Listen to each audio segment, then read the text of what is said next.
Good morning, everybody. This is Sweat, and welcome to what I hope is the first Homefront gameplay that you guys have come across. And I guess we'll jump right into it. I planned, and I've been playing since about 1 o'clock this morning. It took me about an hour to get everything set up, and I had about 6 live comms set up, and I don't know, it just didn't work. The audio is not really compatible. So right off the bat, you see the spawns. Um, I know there's been talk about parachuting in and whatnot, and you actually no, you spawn on the ground each time.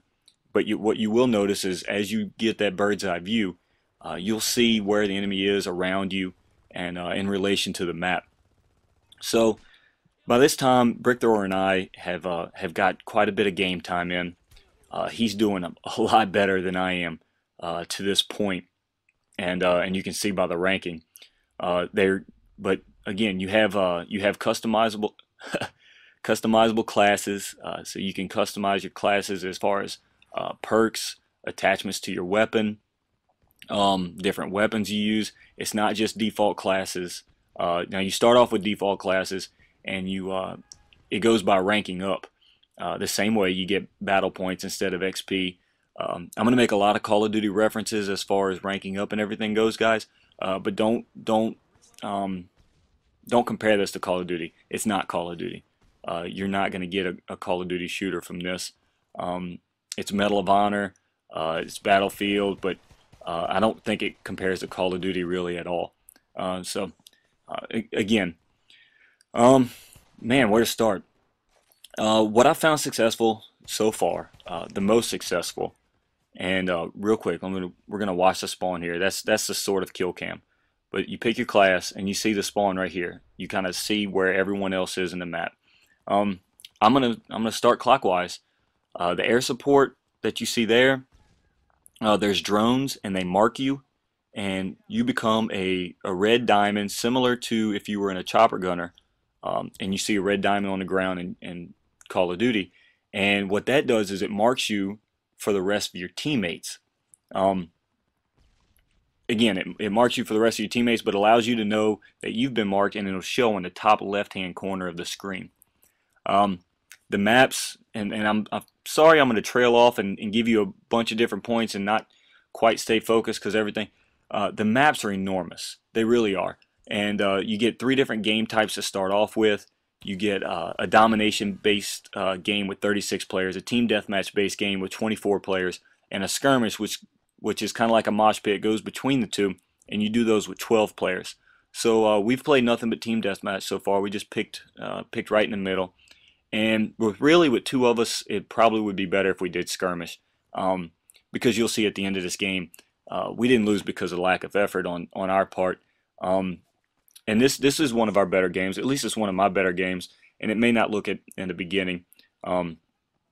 This is me. The maps are so large that you spend a lot of time sprinting, but you can get around the enemy and flank them from all different sides. So moving on, I'm going to move to the bottom right-hand corner of the map, and what you see is your D-pad and what it activates. In this particular setup, we've been running into a lot of enemy vehicles, and the RPG is awesome at taking out things. A point-blank range. You even have excuse me. It's early in the morning. Sorry. It even has really good range. The problem I found is it almost seems like it doesn't kill people. And Brickthrower was pointing that out earlier. It's not effective really on ground forces, and I have no idea what that was. And one thing I want to point out is you see here I struggle with hit markers, and I thought my sights were directly on that guy's head, not getting anything, and I peek out over on the right side of the vehicle, and you're gonna see I just get hosed between these cars, and really that's one of the only instances I was really upset at that point. I do remember that we had just played this map, but this is dedicated servers, guys. You can play on red bar, you can play on yellow bar. You won't find that much of an issue. You really won't. I mean, it's great as far as hit detection goes. I found there's no huge lag, there's no moonwalking, there's no commando knifing, anything like that. So as far as the servers go, I think everyone will be really pleased with that. But anyway, let me continue. I'm sorry, like I said, I'm sorry I tail off on so many subjects. Um, Two of the things I found most useful is take a look at the bottom right hand corner of the screen right here. But the top part, if you hit up on your D-pad, here it's a personal UAV, and I'm going to show you how important that is in a little bit when I start using it. But the personal UAV is very helpful because I think it's not until level 29 where you can actually use a perk similar to Ghost and disappear from personal UAV. But it is personal UAV. It's not a UAV that your whole team sees. So in order to, and I go on a complete knifing spree this whole game, it's ridiculous. Your teammates won't see the red squares on your map, so you'll have to call them out. And I'm going to get into teamwork further on in this thing, further on in the commentary. But you see, I activate the UAV there. The other, besides the personal UAV, is called the Parrot. I think it's called the Parrot, and it's what allows you to mark the enemy. You actually fly around in the drone, and you can choose which enemies to mark, and it goes as long as until somebody destroys it or until somebody kills you on the ground. When using air support, when using missiles, drones, all that kind of stuff, guys, it's really important that that you hide well. Don't stand out in the open. And again, this is air support.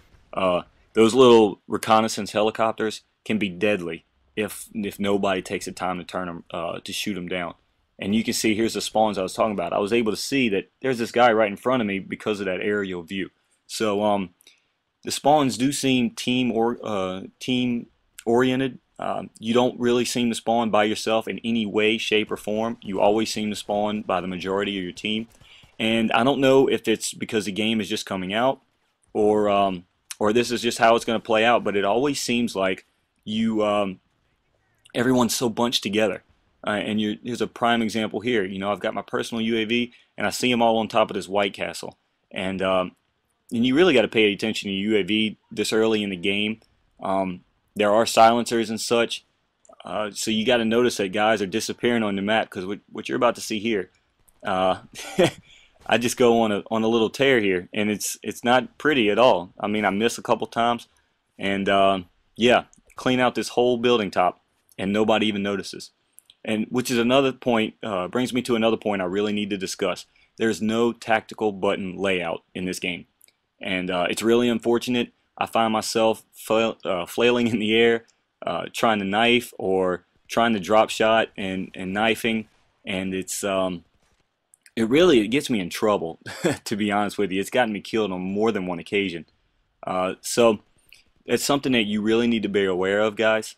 And some of you, I know that I've been playing and I've been using tactical button layout since Modern Warfare 2, or I'm sorry, since Call of Duty 4. So it's a real struggle for me at this point in time. But again, it's something that really you guys have to get used to. It's the same exact button layout as the default in Call of Duty, but there's no tactical button layout. Okay, the perks I haven't quite figured out yet. The one perk I am using now is it's kind of like grenade times 3 on Call of Duty 4, except I have 4 grenades. And the EMP, right now I'm equipped with EMP grenades, and the reason I'm doing so well knifing, guys, is because I've got it in my head before I get to them that I'm going to knife those guys. This isn't reaction knifing in any way, shape, or form, and I didn't think this guy was looking at me at all, and I completely blew that. All right, but the EMP grenades are very useful.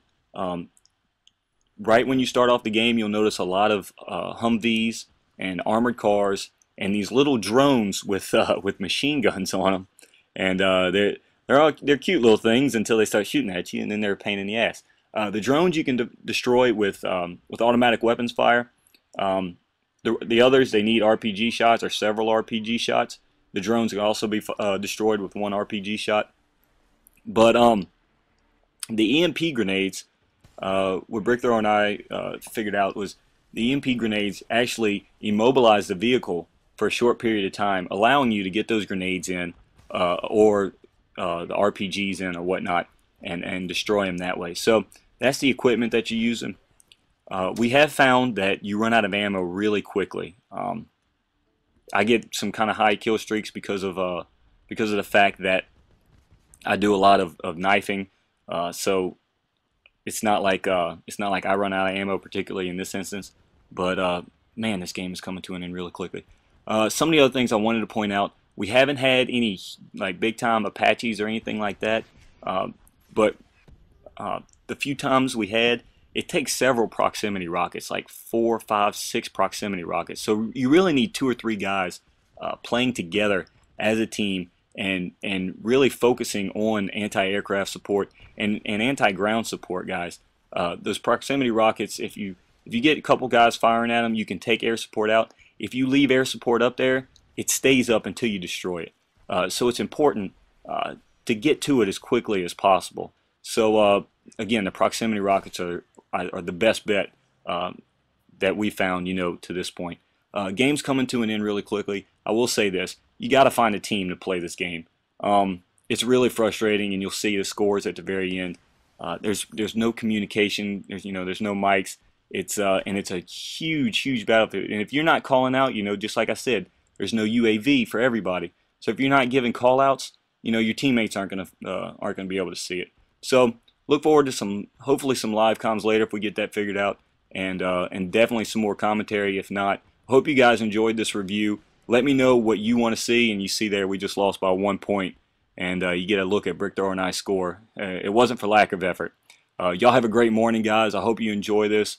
Please subscribe, and thank you for watching.